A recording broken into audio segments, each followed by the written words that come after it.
Assalamualaikum warahmatullahi wabarakatuh.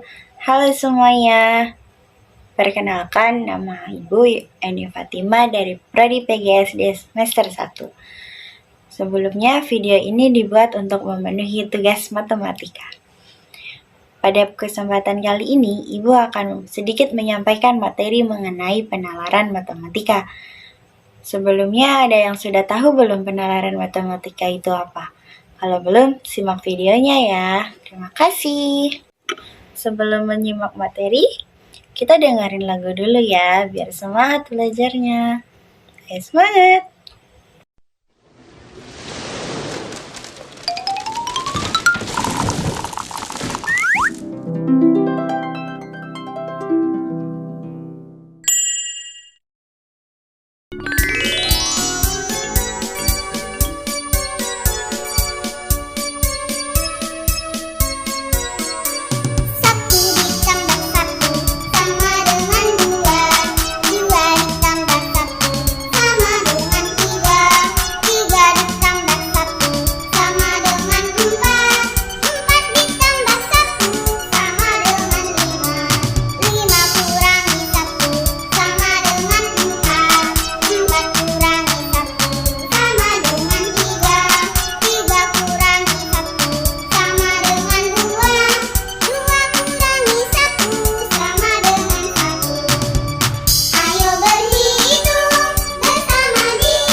Setelah melihat video tadi, dapat kita simpulkan bahwa belajar berhitung dan matematika adalah hal yang menyenangkan.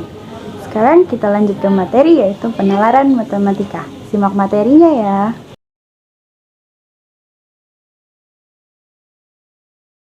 Jadi, penalaran merupakan dasar untuk mempelajari materi-materi logika matematika lebih lanjut.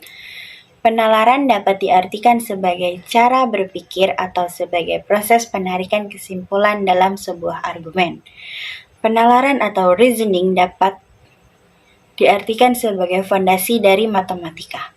Penalaran matematika merupakan suatu proses berpikir yang berusaha menghubungkan fakta-fakta untuk menarik kesimpulan atau membuat pernyataan baru yang benar berdasarkan beberapa pernyataan yang kebenarannya telah dibuktikan atau diasumsikan sebelumnya. Menurut National Council Teacher of Mathematics, Penalaran merupakan suatu proses berpikir yang dilakukan menggunakan satu cara untuk mengambil kesimpulan. Bernalar adalah proses pengujian di dalam pikiran dengan hasil pada setiap langkah dalam untaian percobaan telah diketahui oleh penalar dan pengalaman tersebut.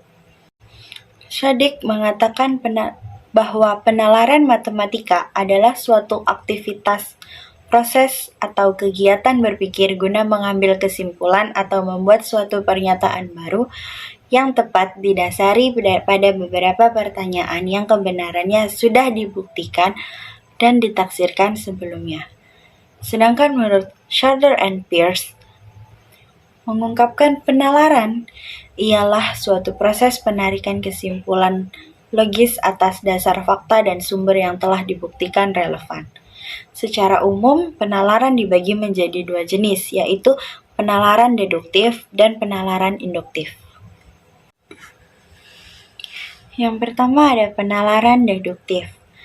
Penalaran deduktif adalah proses nalar yang mengambil kesimpulan yang sifatnya khusus dari hal-hal yang sifatnya umum.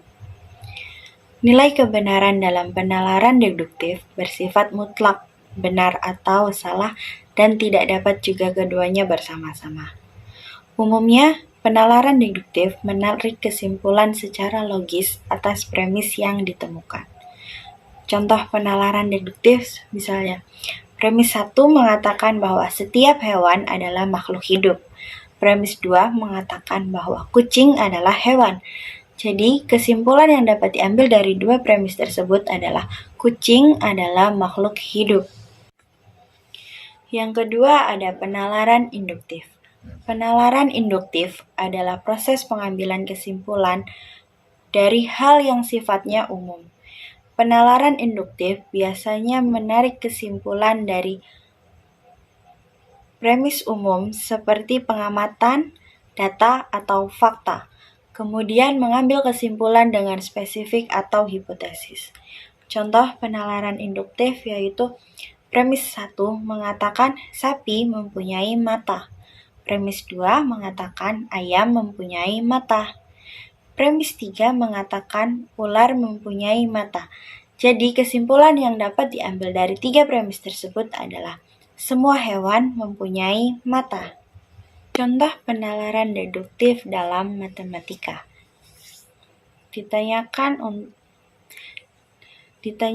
pembuktian bahwa jumlah dua buah bilangan ganjil adalah genap. Maka penyelesaiannya dapat dibuat pemisalan secara umum bahwa M dan N adalah sembarang bilangan bulat. Maka 2M tambah N dan 2N tambah 1 tentunya masing-masing merupakan bilangan ganjil jika dijumlahkan. Karena M dan M bilangan bulat, maka M tambah N tambah 1 bilangan bulat, sehingga 2M tambah N tambah 1 adalah bilangan genap. Jadi, dua bilangan ganjil selalu genap.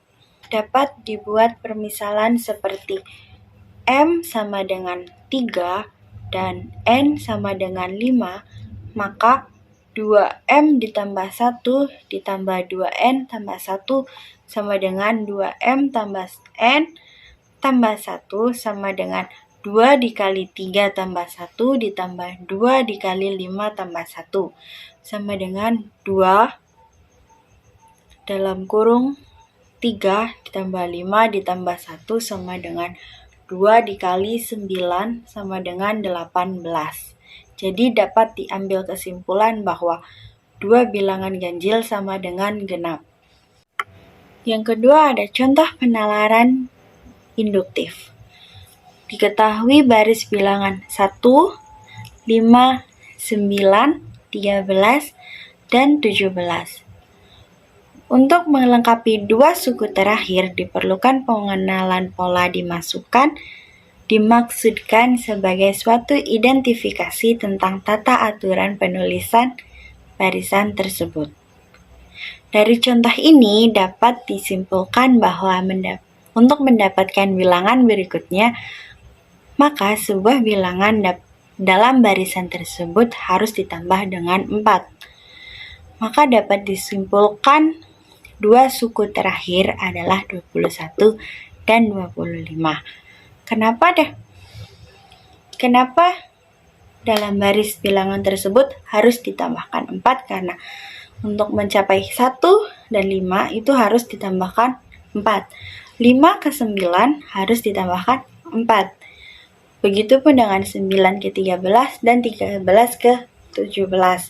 Jadi dapat disimpulkan bahwa dua suku terakhir dari baris bilangan tersebut adalah 21 dan 25.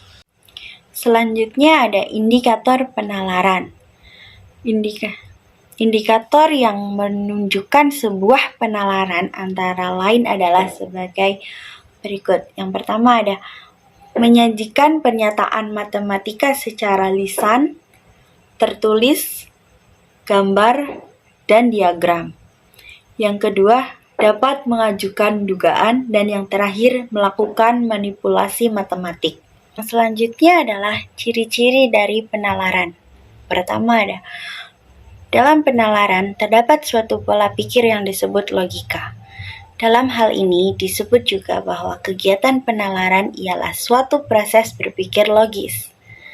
Berpikir logis ini artinya sebagai berpikir menurut suatu pola tertentu atau menurut logika tertentu. Yang kedua adalah proses berpikirnya bersifat analitik.